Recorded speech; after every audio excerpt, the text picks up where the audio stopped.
My name is Robert Bednarz. I'm based in Glastonbury, Connecticut, but we travel all over Connecticut, Rhode Island, New York, and Massachusetts. I've been shrink wrapping almost my whole life, but officially we've been in the business since about 2020. We started out small, doing 10, 15 boats, and now we've worked our way up to 100 and 150 boats a year. And we do more than just boats as well. We do buildings, commercial, scaffolding, simple stuff like lawn chair furniture, patio furniture, helicopters even. So we've really diversified from just only boats.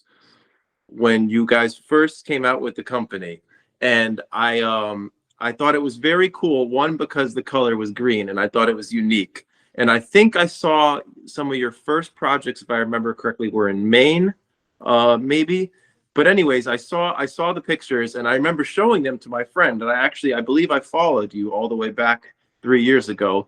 And I said, this would be really cool if we could get in touch with them one day and, use their products.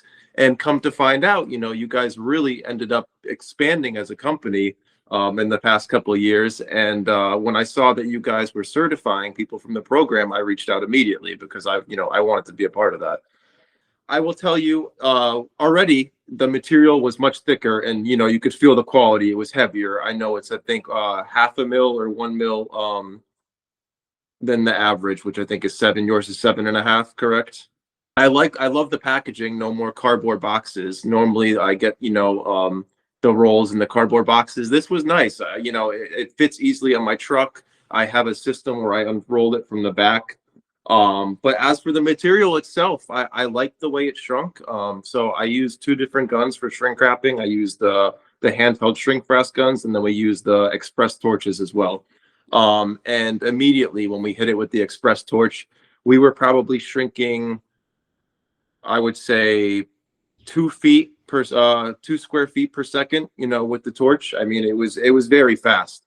The other thing I like with it is it's very strong, the welds. So where we create the seams and where we tack it together in places, it's almost like glue. It definitely holds stronger, and it doesn't get as thin when we press it together. With the white shrink wrap, especially like the 7 mil and the 8 mil, I've noticed in the past, when we go to press it together, sometimes it gets too thin in the hands, our fingers go through or something.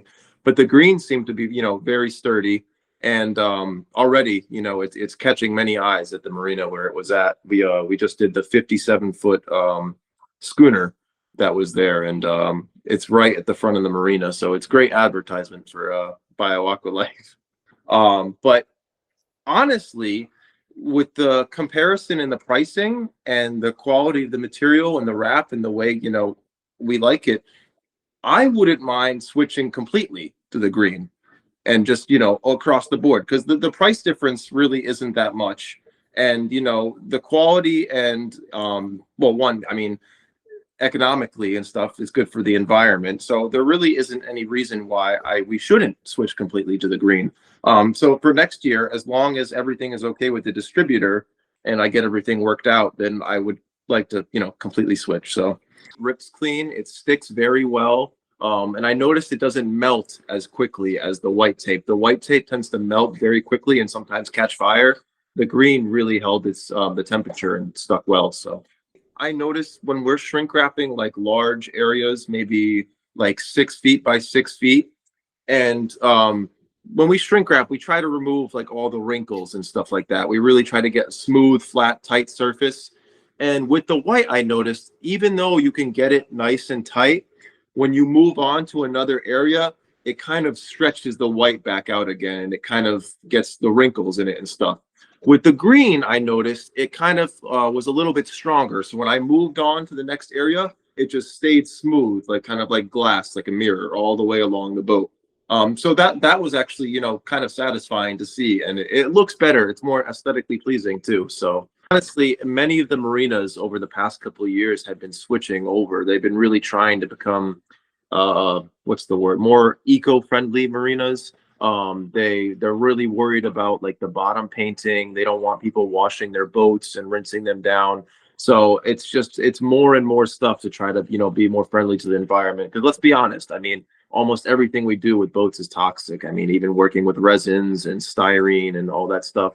So anything we can do to just help the environment is a, is a plus.